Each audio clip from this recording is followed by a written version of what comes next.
au Seigneur. Amen. Merci beaucoup.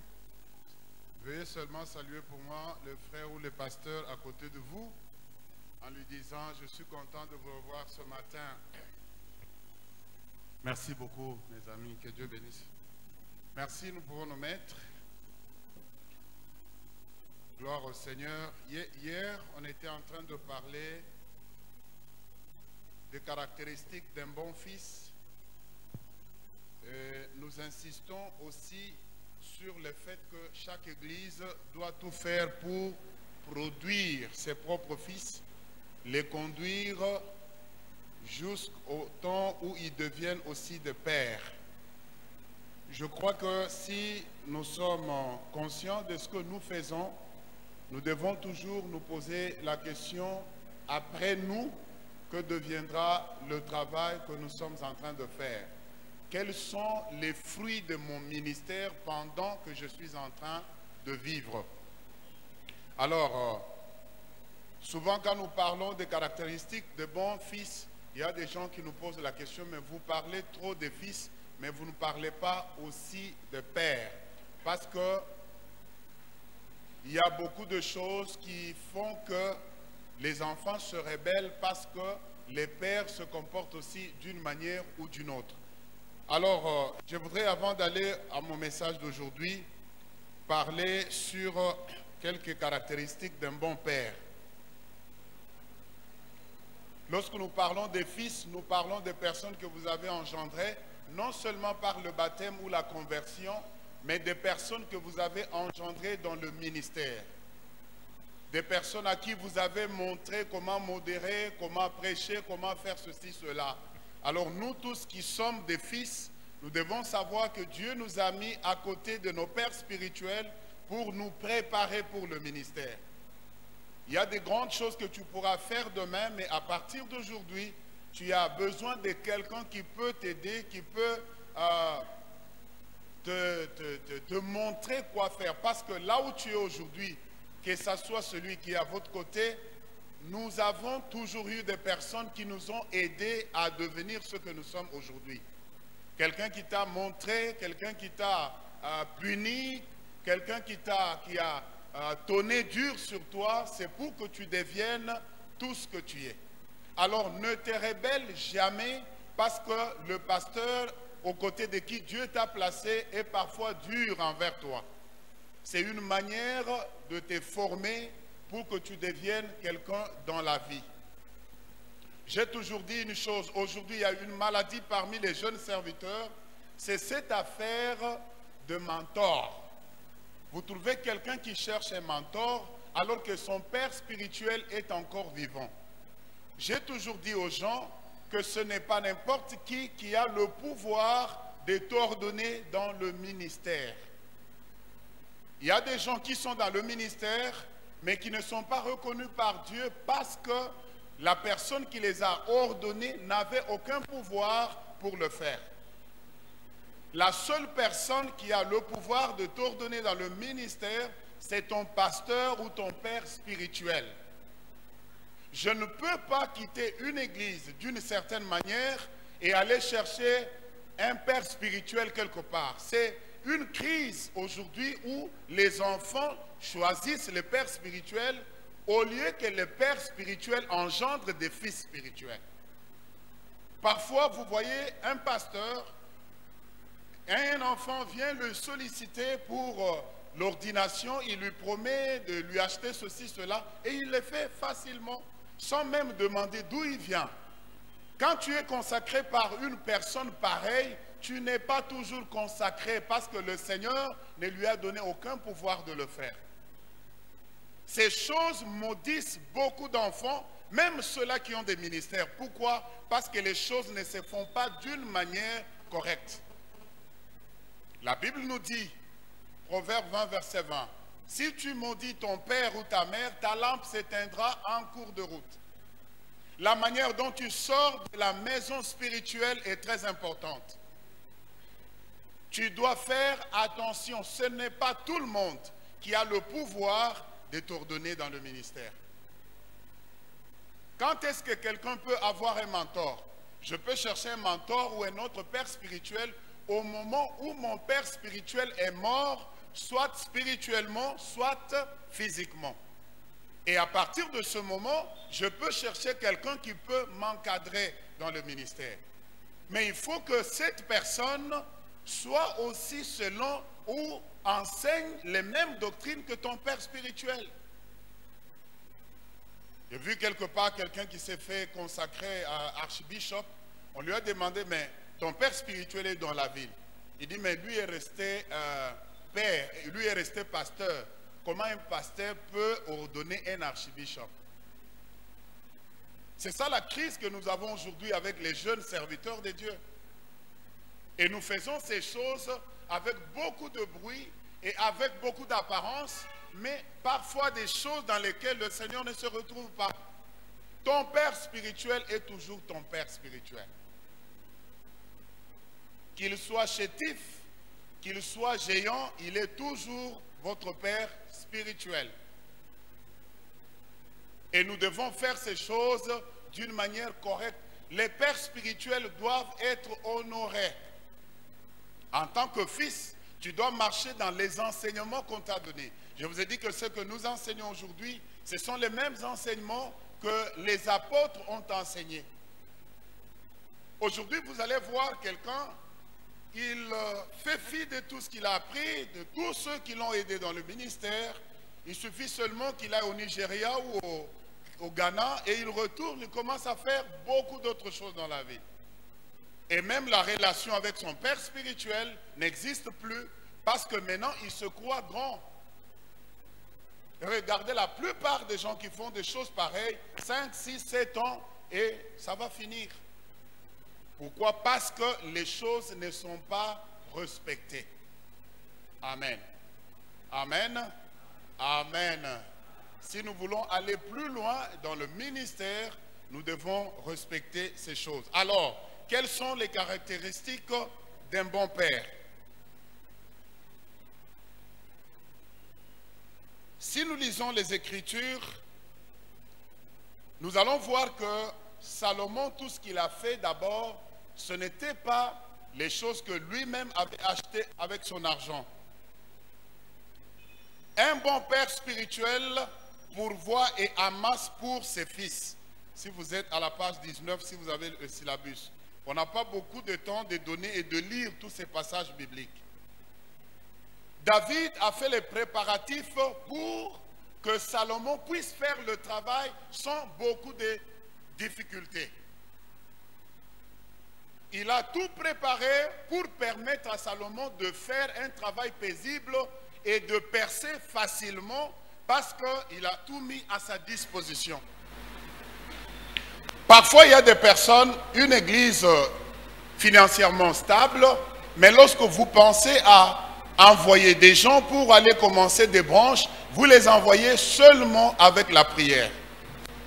Vous lui dites par exemple, nous aussi nous avons beaucoup souffert, toi aussi va, tu as la grâce de Dieu et Dieu va te servir, Dieu va t'assister. Vous n'avez pas souffert pour que tous ceux qui viennent après vous souffrent aussi. S'il y a des moyens, quand vous pensez à envoyer quelqu'un pour aller faire une branche quelque part, il y a des préalables. Vous devez vous asseoir, appeler aussi la personne, lui demander des choses dont elle peut avoir besoin avant de commencer le ministère. Je connais une église à Lubumbashi où, avant d'envoyer quelqu'un, ils doivent se rassurer qu'il y a un terrain quelque part, on lui donne les nécessaires. J'étais dans une église où je travaillais avec un couple écossais. Lorsqu'ils m'ont envoyé pour aller ouvrir une branche, c'est l'église mère qui payait mon salaire. Pourquoi? Parce que je ne peux pas servir le Seigneur avec beaucoup d'efficacité si mes besoins sociaux sont en train de struggle, de souffrir.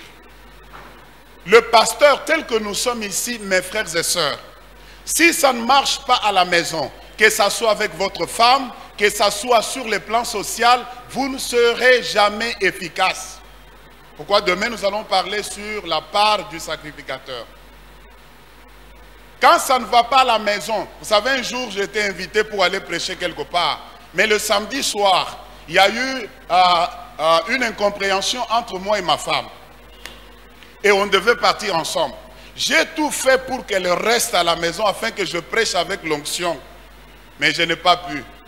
Alors quand elle est assise là, et moi je suis en train de prêcher, quand vous réalisez qu'il y a eu quelque chose hier, un petit rien là, vous n'êtes pas à l'aise.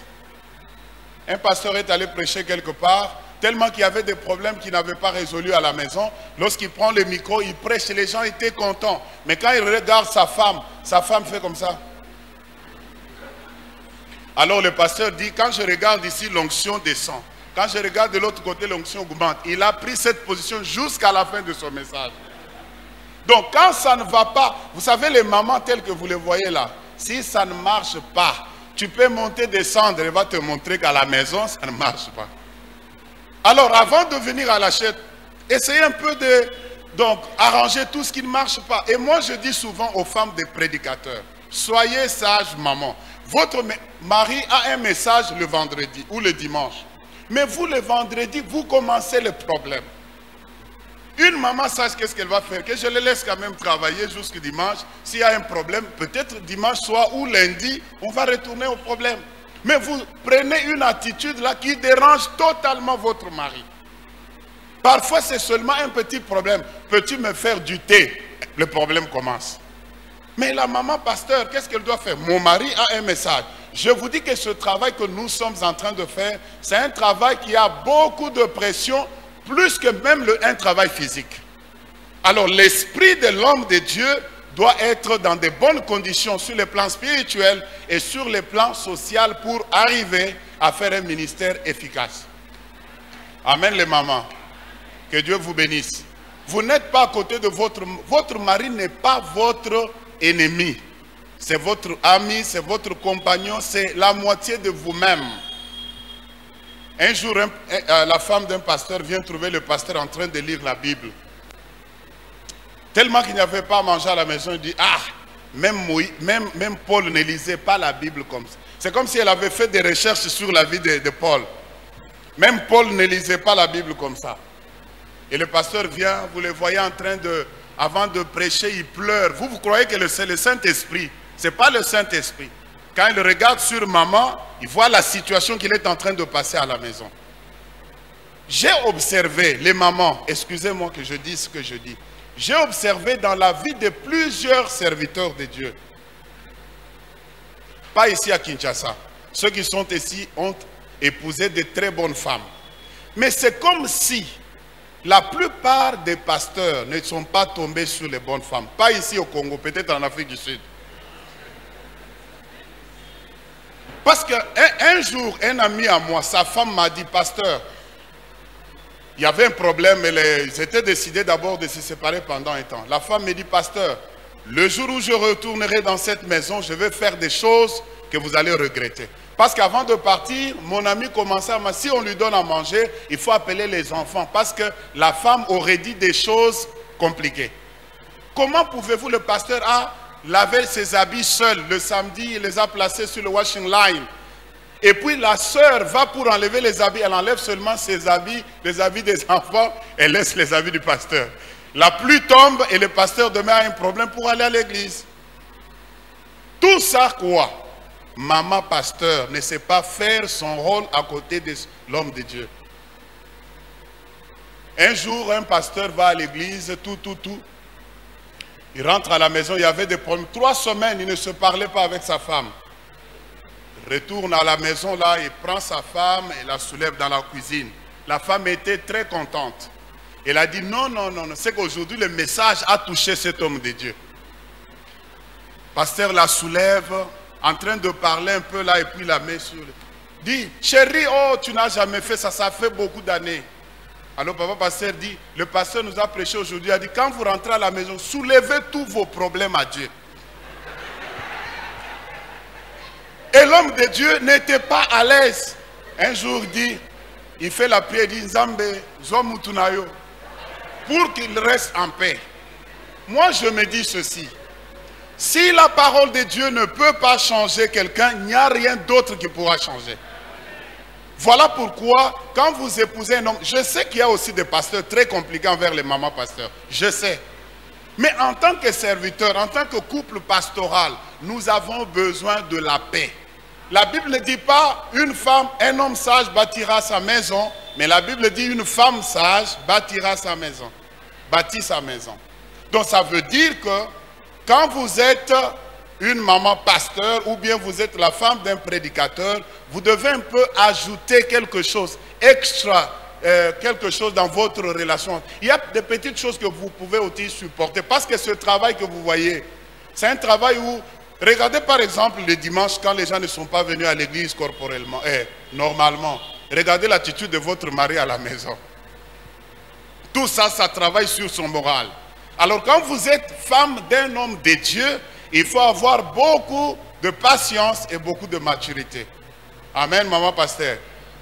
Amen, les mamans pasteurs. Que Dieu vous bénisse. Alors, je disais qu'un bon père doit pourvoir et doit amasser pour les fils. Parce que c'est ce que la Bible dit, c'est au père d'amasser pour les fils. Lorsque quelqu'un est parti, il sent qu'il n'a pas le soutien du père. Ça peut arriver qu'il ne peut peut-être pas vous le dire, mais dans son attitude ou dans son esprit, il sait qu'il n'est pas content. Et vous devez aussi savoir, il y a des personnes qui ont été envoyées pour aller commencer des branches parce que le pasteur voulait se séparer d'elles. Et même la prière qu'on fait là, c'est une prière qu'on fait seulement par formalité. Pourquoi? Parce que tu as été un problème à l'église. Si tu pars de cette manière d'une église, ça veut dire que tu n'es pas toujours, comme on dit, released avec la bénédiction du pasteur. Parce que ce que tu dois faire dans ton ministère, il faut te rassurer que le jour où tu quittes ton église, tu quittes avec la bénédiction de ton père. Il faut qu'il ouvre son cœur à toi pour que les jours te soient heureux. Mais si on se sépare de toi parce que ton comportement n'a pas été bon à l'église, alors à ce moment-là, tu peux prendre des photos, mais il va prier pour toi, mais son cœur n'est pas ouvert. Ce n'est pas la bénédiction. Donc ton comportement pendant que tu vis dans l'église est très important. Il y a un syllabus que j'ai conçu, que nous avons donné sur la gestion de l'église.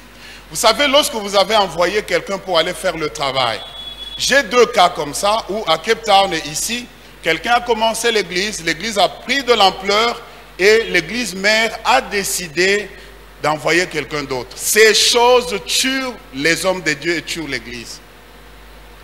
Parce que quelqu'un qui s'est dépensé, qui a fait beaucoup de sacrifices pour l'œuvre, maintenant que ça arrive à la surface, vous décidez d'envoyer quelqu'un et c'est ainsi que vous verrez parfois une communauté en train de perdre beaucoup d'églises parce que le système parfois n'aide pas les gens à émerger.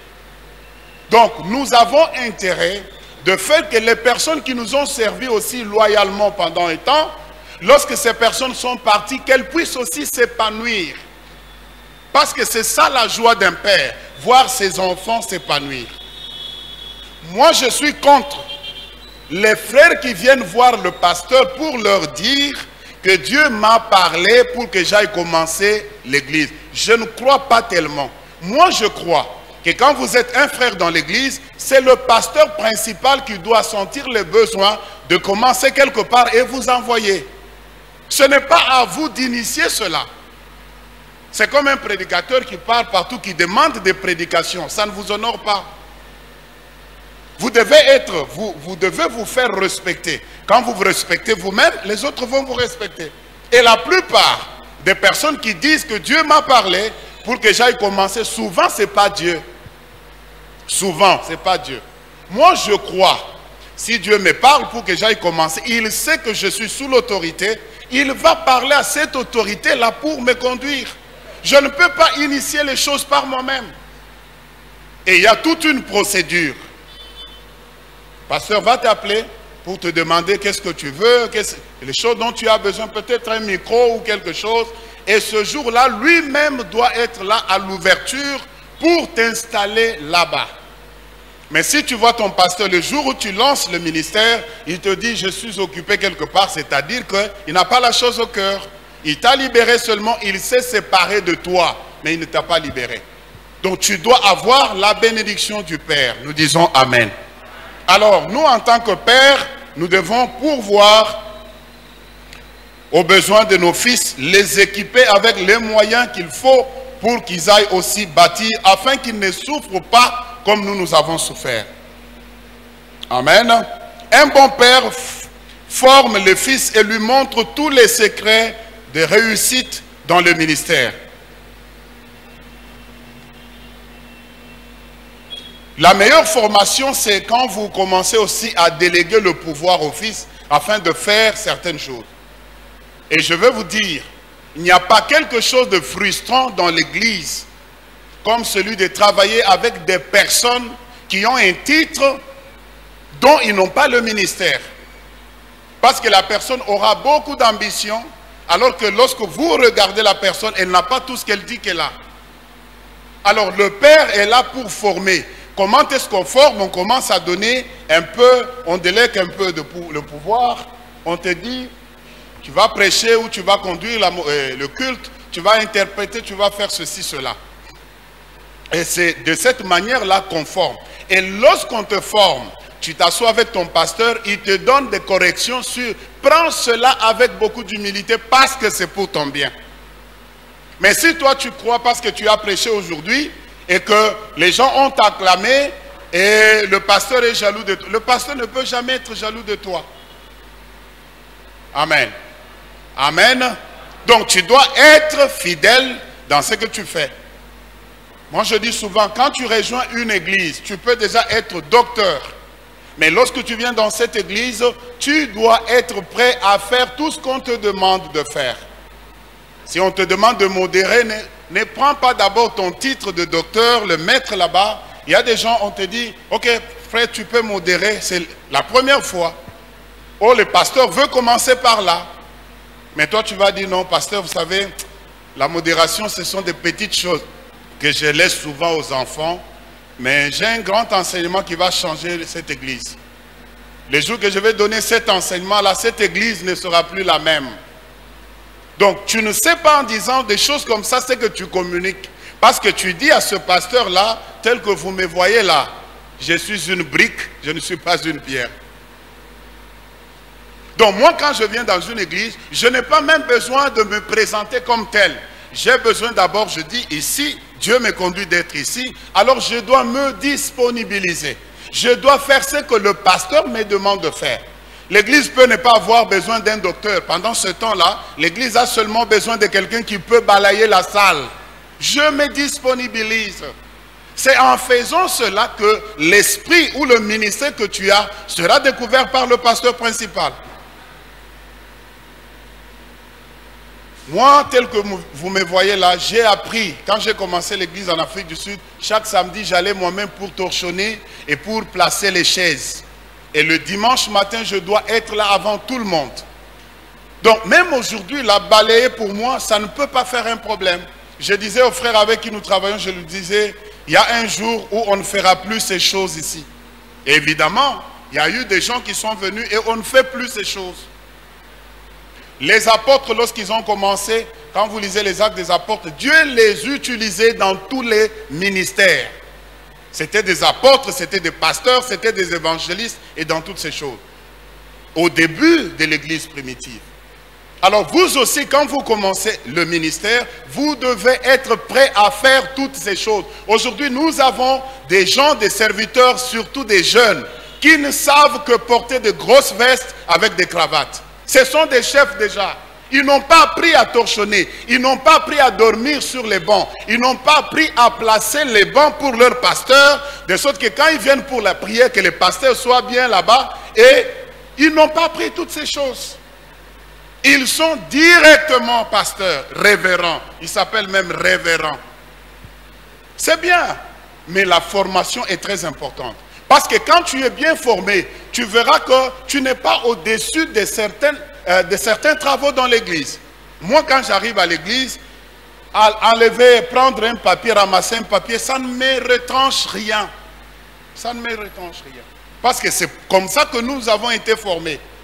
Quand vous savez que vous avez prière, les pasteurs vont venir, vous devez être là à temps pour arranger les bancs là où les pasteurs doivent dormir avant de faire la prière. Nous, on ne pouvait jamais laisser nos pasteurs, ils viennent comme ça, ils se débrouillent eux-mêmes. Non.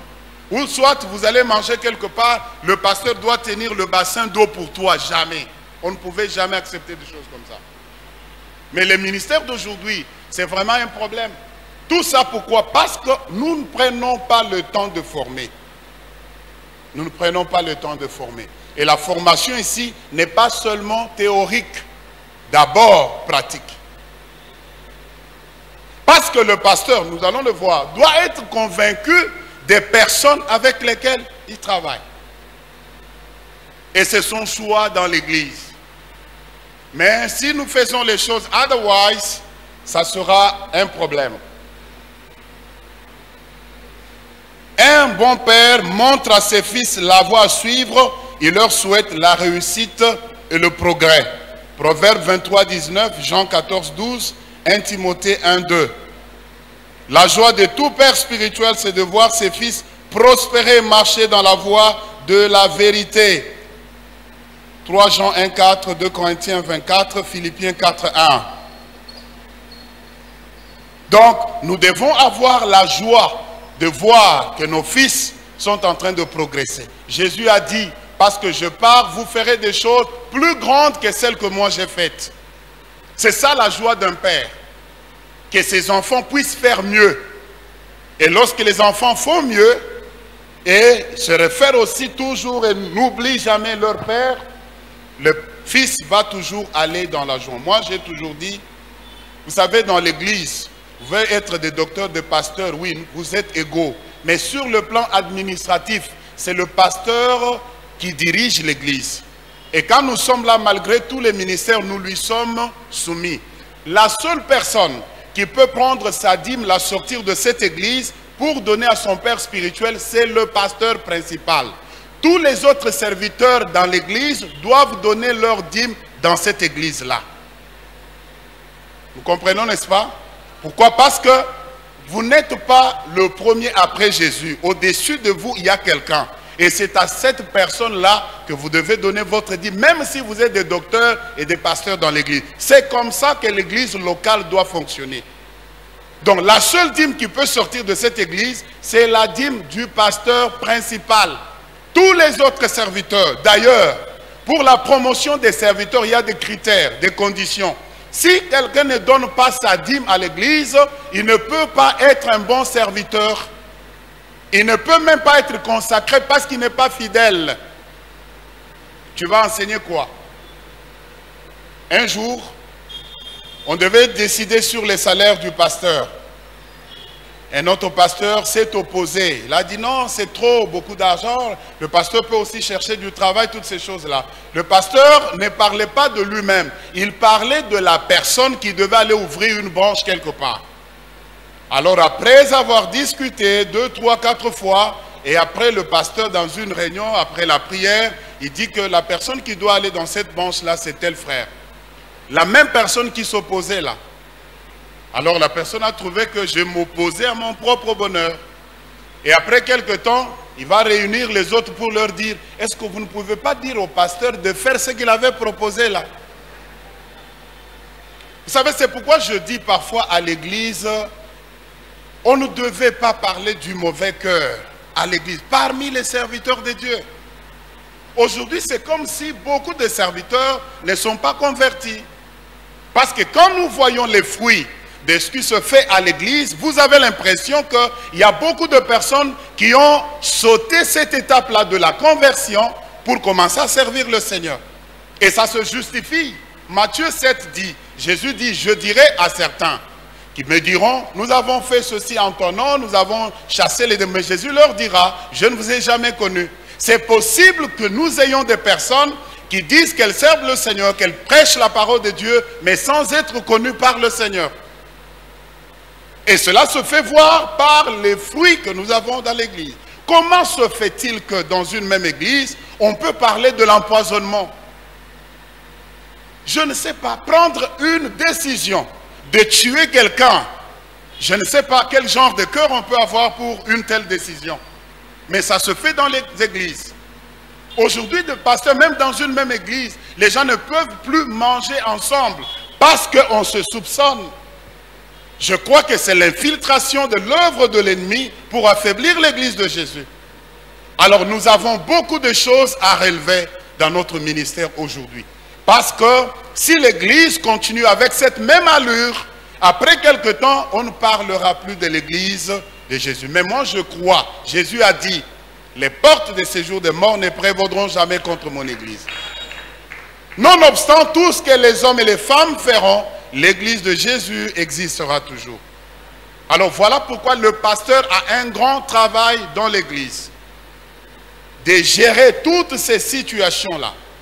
La formation peut avoir plusieurs façons. Mais en tant que serviteur, je dois me soumettre. Un bon père châtie aussi avec amour, dans une bonne conscience. Il aime tous ses enfants avec un même amour, mais il responsabilise chacun selon ses capacités, sans favoritisme. C'est le pasteur qui connaît les capacités spirituelles de ses membres et de ses serviteurs. Ce n'est pas à moi, serviteur, de choisir ce que je veux faire. C'est comme dans la chorale. Le dirigeant sait que ce chant ici, telle sœur ou tel frère l'entonne sans difficulté. C'est son bureau. Alors, l'église, la chair aussi, c'est le bureau du pasteur. C'est lui qui doit décider, qui doit venir sur cette chair pour parler ou pour faire n'importe quoi. Parce que tout ce que nous faisons à l'église, c'est lui qui va porter la responsabilité. Voilà pourquoi, moi quand je vais dans une église, je vois les musiciens qui ne sont pas bien habillés, qui présentent un laisser-aller, je dis que c'est le pasteur qui a permis cela. Vous voyez des sœurs qui passent là avec des collants, tout ça. Moi je dis c'est le pasteur qui a permis. Pourquoi? Parce que le pasteur doit avoir le contrôle de l'église. Alors vous mes frères et sœurs, quand on vous dit certaines choses, vous devez savoir qu'il y a des gens parfois qui peuvent mal parler de l'église à cause de vous musiciens. À cause des protocoles. Alors, chaque église doit avoir son identité selon l'esprit et la réflexion de la pensée du pasteur. Nous comprenons, n'est-ce pas? Le pasteur doit savoir avoir le contrôle de l'église. Les anciens ou les conseils ou quoi que ce soit. Vous savez, je vais aller quelque part après ici. Le pasteur me dit, j'ai été dans cette église-là à Colosie quelque temps passé.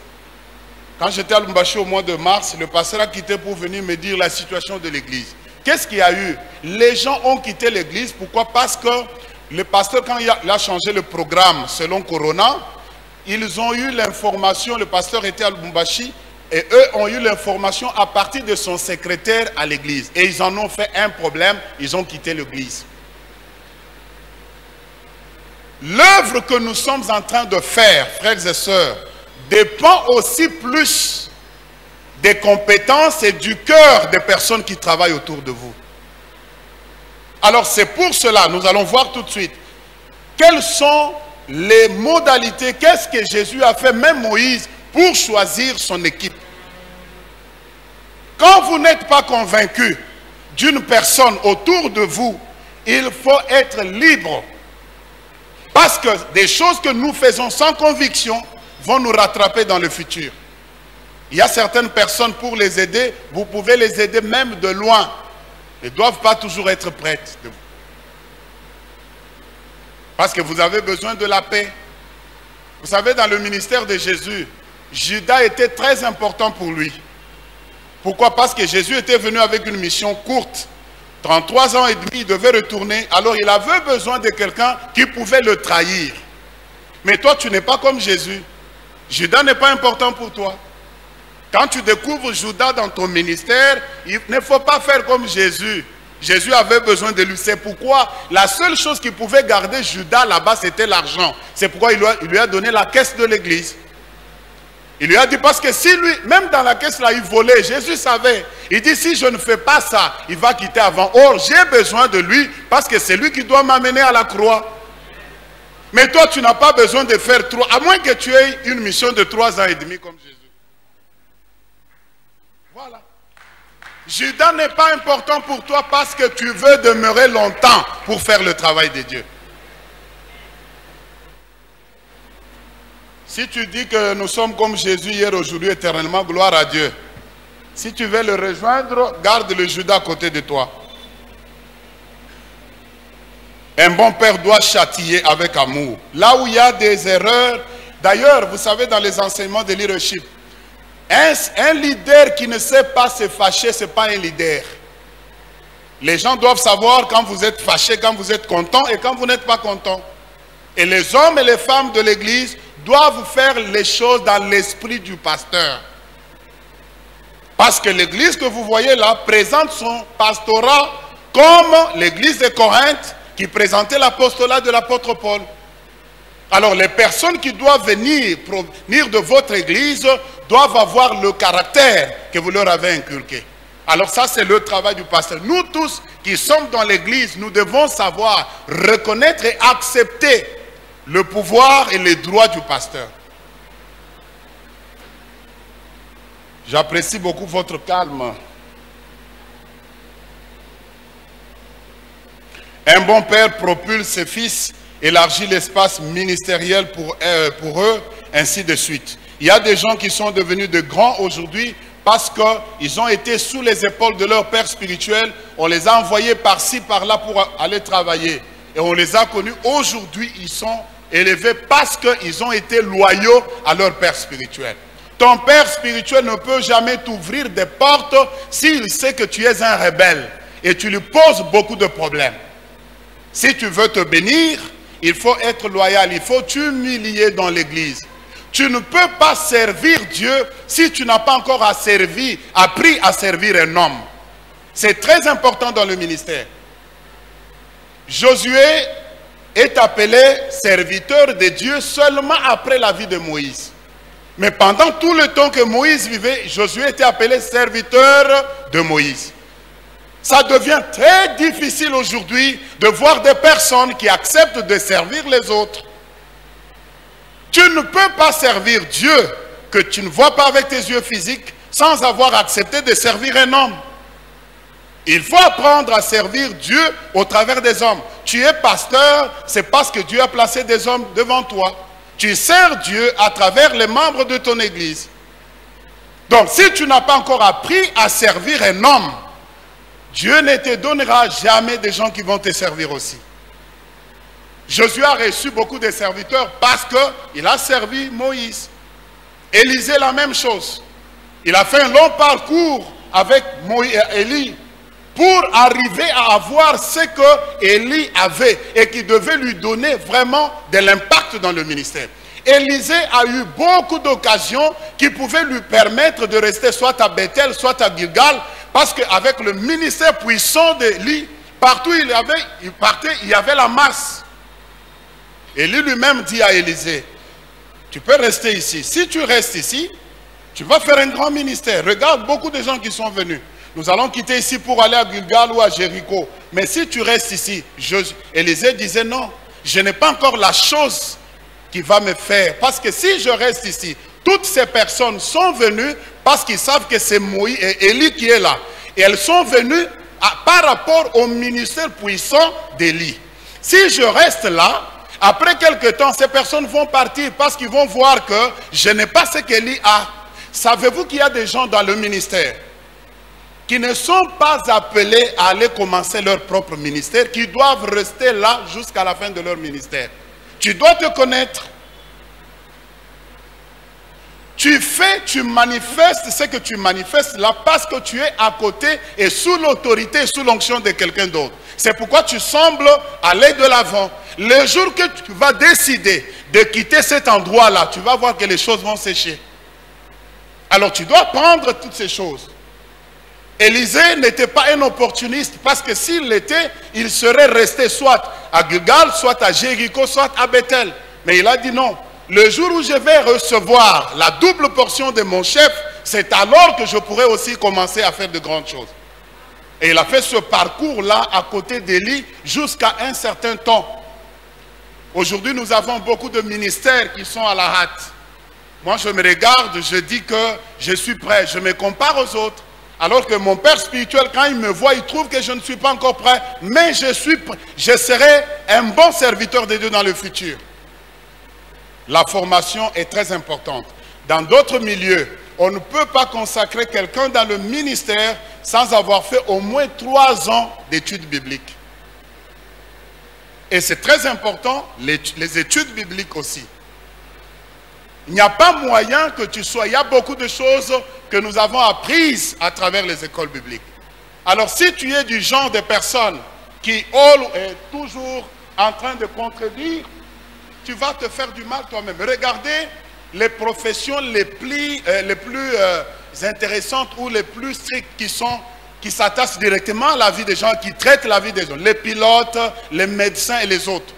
Ce sont des personnes qui doivent faire des études avec beaucoup de restrictions. Et pour avoir un certificat en tant que pilote, en tant qu'architecte, dans des pays organisés, ce n'est pas facile. Mais dans les choses de Dieu aujourd'hui, c'est quelqu'un qui s'élève et il s'autoproclame pasteur, c'est difficile. Tu dois te poser la question, qui t'a donné le titre que tu as aujourd'hui? Parce que moi, je sais que quand l'enfant naît, c'est aux parents de donner le nom à l'enfant. Ce n'est pas à l'enfant de se donner un nom. Amen. Donc, il y a beaucoup de choses que nous avons faites dans le passé, mais qui ne nous bénissent pas.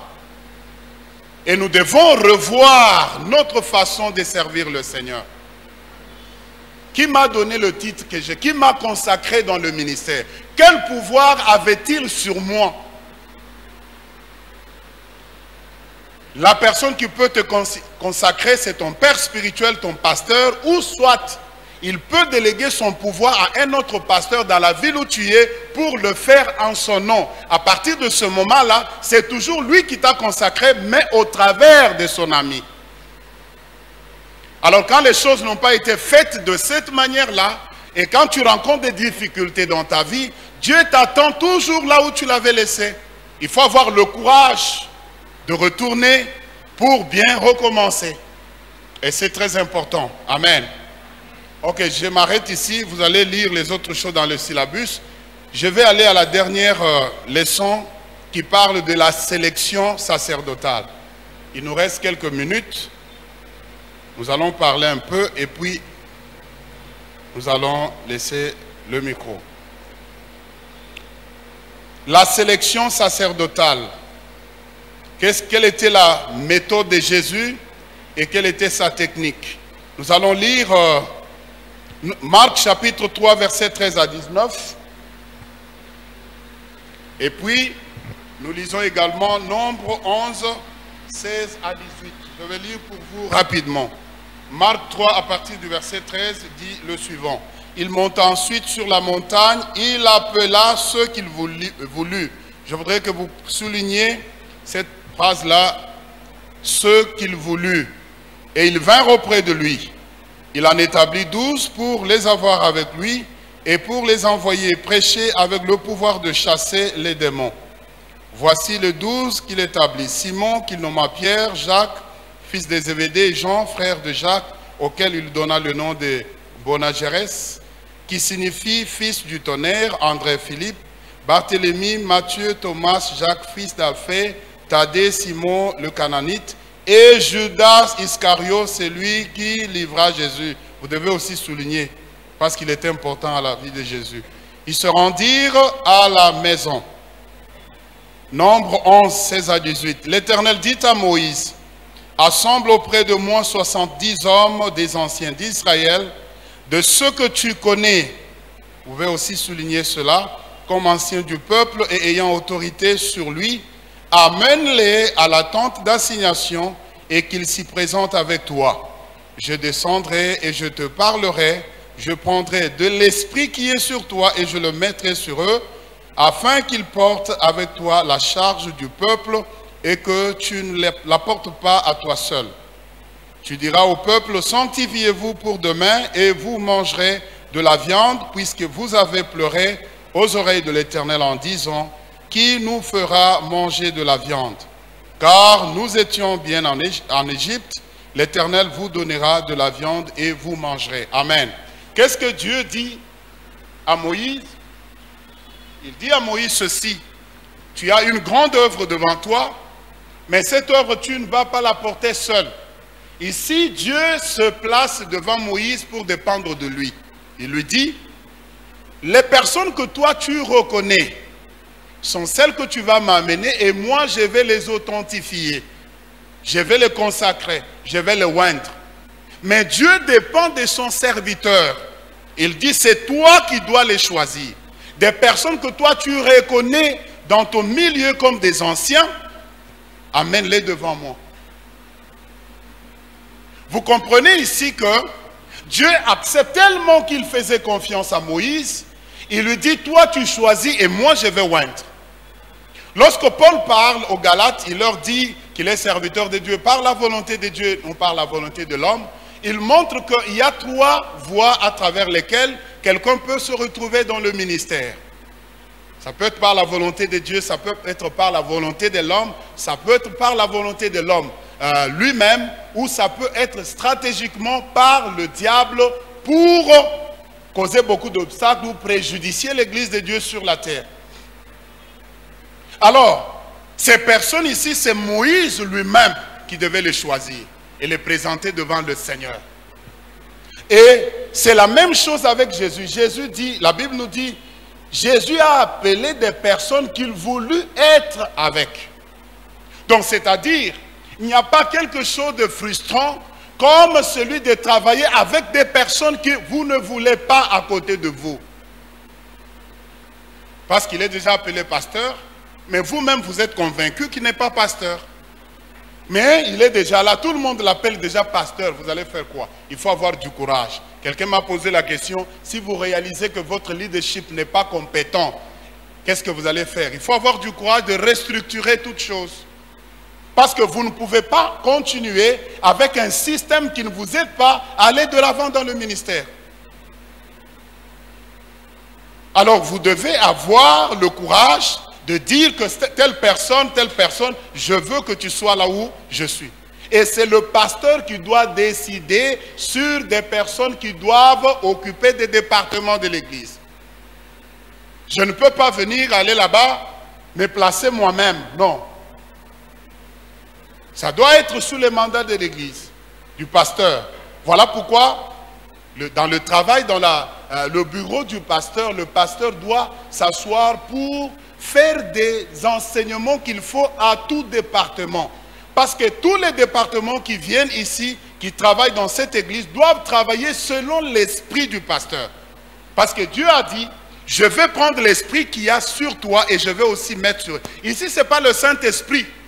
Ça, c'est la manière de faire les choses, le style du pasteur. Je vais faire que vous puissiez travailler ensemble dans un même esprit. Quand vous travaillez, comme je l'ai dit hier, quand vous travaillez avec un pasteur sérieux, vous allez voir que tous les gens qui vont sortir de lui seront aussi sérieux. Aujourd'hui, l'église comme la Borne, l'église catholique, l'église ACK, ce sont des églises qui ont une certaine identité à partir de l'esprit du pasteur. Donc vous aussi, en tant que pasteur, Dieu dépend de vous. Ne faut pas toujours... Moi, je n'aime pas travailler avec des personnes qui viennent me dire: moi, Dieu m'a dit, je suis docteur. Non, non. Moi, Dieu m'a dit, je suis prophète. Non, non. Tu ne dois pas te dire qu'on voit les œuvres et que ces œuvres soient découvertes par votre pasteur. Parce qu'il y a des choses que Dieu ne peut jamais faire dans l'église sans passer par le pasteur principal. Dieu respecte ses principes. Comment il a fait? Il devait venir sur la terre pour faire un travail. Mais il a envoyé son fils. Jésus est venu sur la terre. Quand il est arrivé sur la terre, il ne nous a pas laissés comme ça. Il a aussi laissé un leadership. L'église ne pouvait pas rester comme ça. Qui était le premier pasteur dans l'église primitive? Hein? Qui était le premier pasteur dans l'histoire de l'église? Oh, vous connaissez, n'est-ce pas? C'est qui? Voilà. Mais est-ce qu'il faut avoir peur pour dire cela? Voilà. Mais Pierre, après lui, qu'est-ce qu'il a fait? Il a aussi établi un leadership. C'est-à-dire que Dieu travaille selon, parce que la Bible nous dit, dans l'église, tout doit se faire dans l'ordre. Tout doit se faire dans l'ordre. Et lorsque tu es pasteur, tu dois créer une certaine atmosphère dans l'église. Tu dois créer une certaine identité à l'église. Et les gens qui sont membres de votre église doivent avoir votre identité. Paul avait le courage de le dire. Soyez mes imitateurs, comme moi je le suis de Christ. Non, toi quand tu viens à l'église, tu vas avoir des propos tels que « Non, moi je suis venu servir Jésus, je ne suis pas venu pour servir un homme. » Tu dois savoir, tu ne peux pas servir Jésus sans servir un homme. Amen. Soyez mes imitateurs, comme moi je le suis de Christ. Et dans votre ministère en tant que serviteur, vous devez savoir que vous enseignez à plusieurs personnes, à tout le monde, par ce que vous êtes, par ce que vous dites et par vos œuvres aussi. Vos œuvres parlent. Il y a des gens qui vous connaissent, qui ne vous ont jamais vu à partir de ce que vous êtes et à partir de ce que vous faites. Si vous êtes toujours du genre de serviteur, à tout moment suspendu, à tout moment à l'église, vous devez savoir que vous êtes en train de perdre les traces de votre ministère. Amen. Alors, vous devez savoir que vous enseignez à partir de ce que vous êtes et de ce que vous faites. Et vous devez être conscient de cela. Il y a certaines choses qui sont bonnes pour les autres, mais pas pour vous. Moi, il y a toujours beaucoup de choses. Avant, quand je vois certaines choses se présenter devant moi, je regarde toujours les conséquences. Et vous avez des gens qui sont sous vous, qui vous font tellement confiance. Moi, je vois dans notre quartier, les Congolais qui ne sont même pas des chrétiens, des païens. Vous l'entendez, il a fait sa coopération quelque part, il t'appelle, il veut venir donner sa dîme. Tout cela montre que les gens quand même disent quelque chose à votre propos. C'est comme Jésus, il a dit à ses disciples, les gens disent, qui dit-on que je suis? Vous aussi, il y a des choses que les gens disent de vous, par votre manière de vous comporter. C'est pourquoi j'ai dit hier, un serviteur de Dieu, quand on le regarde, même sa manière de parler, sa manière de s'habiller, on doit voir que c'est quelqu'un qui doit avoir été avec Jésus. Tu ne peux pas rester avec Jésus pendant 3 ans et rester le même. Jamais. Quand tu viens ici pour faire quelque chose, tu dois savoir, ici la chair, je représente le Seigneur. Je ne dois pas faire les choses comme moi je veux. Même dans ta manière de t'habiller, dans ta manière de faire les choses, on doit savoir, voir que c'est réellement un homme de Dieu. Ta femme, tes enfants, on doit voir que ce sont les hommes de Dieu. C'est une famille chrétienne. Savez-vous qu'il y a 2 ou 3 catégories de personnes qui vivent sans pasteur? C'est d'abord les femmes de pasteurs et les enfants de pasteurs. Ils vivent souvent sans pasteur, ils vivent souvent avec quelqu'un qui fait le ministère, mais chez eux, le ministère n'est pas fait. Et parfois aussi, les mamans pasteurs ratent beaucoup dans la vie du ministère de leur mari parce que les mamans pasteurs considèrent leur mari seulement comme mari, pas comme pasteur. Il y a certaines choses que vous diriez à certaines personnes et elles le feront facilement, mais maman pasteur ne va pas le faire facilement. Parfois, c'est comme ça. Maman pasteur vit à la maison avec un mari, mais qui n'a pas de pasteur. Le pasteur peut dire beaucoup de choses, mais chez elle, ça ne fait pas grande chose. Hein. Et c'est très important que votre ministère, même dans la vie de votre femme, qu'elle soit réellement convaincue que cet homme, c'est un homme de Dieu. Parce que parmi les gens qui vous connaissent, d'abord c'est votre femme. Elle vous connaît peut-être plus que tout le monde. Alors quand votre femme est convaincue que vous êtes serviteur de Dieu, vous avez déjà fait un grand pas. Moi, je ne peux pas me réaliser. Par exemple, aujourd'hui, là, si ma femme me dit, elle est quelque part, je dois peut-être douter. Et ma femme ne peut jamais douter là où je suis. Pourquoi? Parce qu'elle sait comment je vis. Et moi aussi, je sais comment elle vit. Il y a des pasteurs, quand il est parti chez un fidèle, et il a trouvé seulement la femme seule, le fidèle là où il est au travail, il peut même demander rapidement de rentrer d'abord à la maison. Pourquoi? Parce que le pasteur, on ne lui fait pas confiance. Un jour, je suis allé dans une église où il y avait un problème. Les membres avaient demandé au pasteur de se déplacer d'abord.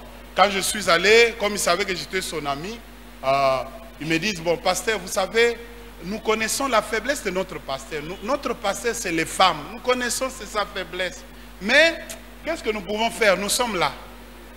Quel genre de pasteur? Vous savez le ministère que vous avez. Vous pouvez décider de le placer sur la rue ou vous pouvez décider de le placer dans les cœurs des gens. Quand votre ministère n'est plus dans les cœurs des membres, il est sur la rue, c'est très difficile. Les gens vont faire semblant de vous respecter, mais ils n'ont aucun respect envers vous. Et c'est de la même manière avec des pasteurs qui demandent l'argent aux fidèles à tout moment, même en dehors. Moi, je ne peux jamais envoyer un please call à un fidèle. Please call, vous appelez comment? Veuillez m'appeler, quelque chose comme ça. Le pasteur doit se faire respecter. Même votre femme doit être respectée à l'église. Parce qu'à l'église, celle que vous voyez là, nous venons tous d'une société qui est corrompue, dont les mœurs sont perverties. Et quand nous venons à l'église, nous avons des membres qui viennent de toute cette société polluée-là. Alors, votre manière de vivre, il y a des choses que vous ne pouvez pas dire à la chair contre votre femme parce que les autres membres de l'église ne vont pas la respecter. Parfois, on ne respecte pas votre femme parce que vous-même, vous ne la respectez pas. Un pasteur à Lumbashi va dire aux fidèles, au protocole, mais vous vous habillez bien, vous ne pouvez pas aussi apprendre à votre maman là de s'habiller comme vous. Et quand vous dites comme ça, c'est-à-dire que votre femme n'aura jamais de valeur devant les enfants de Dieu. Moi, je dis souvent à d'autres femmes à l'église, vous vous rendez parfois un très mauvais service en combattant les femmes de vos pasteurs ou les enfants de vos pasteurs. Parce que ces gens-là, ce qu'ils font dans leur maison, même en train de prier pour vous, vous ne le savez pas. Les familles des pasteurs font beaucoup pour les membres de l'église. Mais regardez quand maman pasteur a acheté peut-être un talon là de nouvelles chaussures. Tout le monde parle. Non, tu vois comment il a changé même la démarche. Mais quand tu as porté les talons, tu peux changer la démarche. C'est normal, n'est-ce pas? Tout le monde peut être béni. Mais quand c'est la maison du pasteur, ça devient un problème dans une église. Et c'est de cette manière-là que les gens se font maudire dans l'église. Parce que ces gens-là se mettent devant le Seigneur tous les jours pour vous. Mais quand ils sont bénis, c'est un problème pour les membres de l'église. Nous allons parler de cela demain, dans la part du sacrificateur. Donc, vous devez apprendre à travailler avec des personnes que vous voulez. Parce que c'est ça ce que la Bible dit. Des personnes que vous voulez à côté de vous. Pas des personnes qui sont là seulement parce que vous dites, elles sont déjà là, bon, qu'est-ce qu'on peut faire? Vous allez vous faire un très mauvais travail. Quelles étaient les priorités de Jésus? Il me reste 6 minutes, je vais terminer dans 6 minutes. Jésus avec ses disciples, c'était la sélection d'abord, c'est-à-dire avoir des personnes. Les 12 que vous voyez là n'étaient pas les seuls disciples que Jésus avait. Et même avec les 12, Jésus n'allait pas avec eux partout.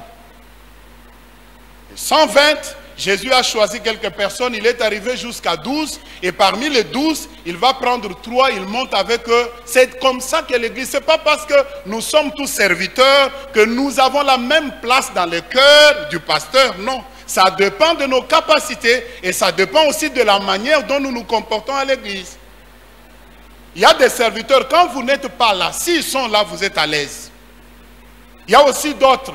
S'ils sont là, quand vous n'êtes pas là, vous savez, vous pouvez même donner des responsabilités aux jeunes gens au lieu de donner à ceux-là qui sont déjà consacrés. Pourquoi? Parce que vous savez que ce sont des personnes qui ont les titres, mais qui n'ont pas les capacités, le ministère du titre qu'ils portent. L'une des crises aujourd'hui, c'est l'autoproclamation des jeunes serviteurs. Vous voyez quelqu'un qui n'a même pas encore dirigé une cellule de prière, mais c'est déjà un apôtre.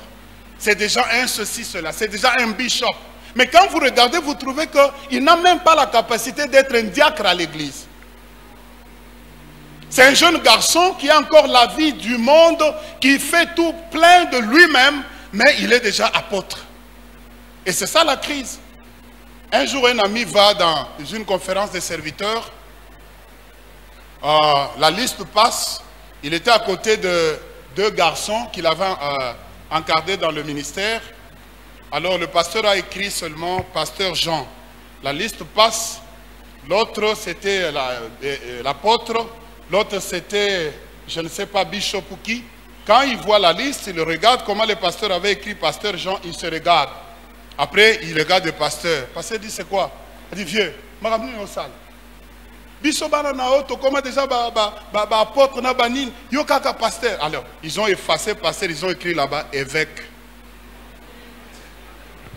C'est ça la crise que nous avons. Je ne veux pas prendre beaucoup de temps, que Dieu vous bénisse.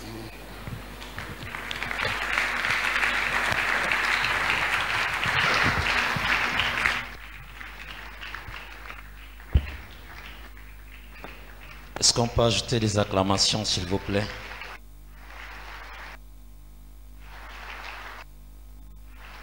Merci. Ce matin, je disais que Dieu puisse inspirer